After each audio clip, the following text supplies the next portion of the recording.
Fakta sebenarnya paru sapi bertuliskan nama orang yang berkurban di kota Tangerang Selatan. Ustaz di wilayah setempat beri penjelasan.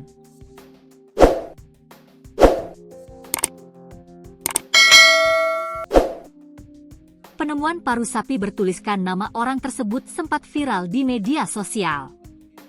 Kejadian aneh tersebut terjadi tepatnya di Kelurahan Pondok Betung, Kecamatan Pondok Aren, Kota Tangerang Selatan. Tak hanya panitia kurban, warga yang mengetahui hal tersebut sempat dibuat geger. Namun anehnya, orang yang berkurban tersebut memberikan hewan kambing bukan sapi. Sementara namanya tertulis di paru sapi kurban. Seorang ustaz di daerah tersebut menyebutkan jika hal itu bukanlah rekayasa manusia. Diketahui, insiden tersebut viral di media sosial setelah diunggah oleh akun Instagram Info Bintaro, Minggu, 8 Juni 2025. Warga dihebohkan dengan penemuan paru sapi bertuliskan nama orang yang berkurban. Ketua Dewan Kemakmuran Masjid, DKM Masjid Jami Al-Ikhlas, KH Suhada mengatakan telah menerima sebanyak 15 ekor kambing dan 3 ekor sapi dari berbagai macam orang yang berkurban. Setelah dilaksanakan pemotongan 3 ekor sapi dan 15 ekor kambing berjalan lancar.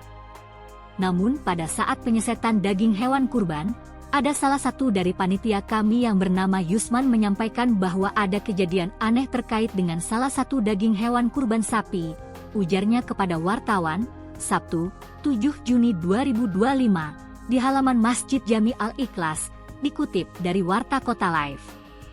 Ditemukan ada tulisan yang bernama salah satu pemberi hewan kurban. Saya pun kemudian mengecek, ternyata benar ada tulisan nama orang yang berkurban adalah Muhammad Mustafa bin Jalal Sahidi, ujar Ustaz Suhada. Nama itu tertulis di paru-paru sapi. Anehnya nama yang tertulis di paru sapi ini, beliau memberikan hewan kurban kambing bukan sapi, sambungnya. Kemudian saya menyampaikan ini adalah sirrun min asrorillah dalam peristiwa hewan kurban, imbuhnya. Menurut Ustaz Suhada, tidak mungkin ini buatan rekayasa manusia. Nama yang tertulis di daftar panitia penerima hewan kurban ditulis secara manual oleh panitia, kemudian nama pemberi hewan kurban itu digantungkan ke leher masing-masing hewan kurban. Ketika kami cocokkan antara tulisan dari panitia yang digantungkan di leher hewan kurban tidak sama persis nama yang ditulis panitia dengan nama yang tertulis pada penemuan paru sapi ini sangat berbeda, ujarnya. Selama kami berkurban, baru tahun ini diberikan kemukjizatan, keajaiban, di luar nalar akal sehat manusia. Ini merupakan ketulusan dan keikhlasan hati orang yang berkurban, tutupnya.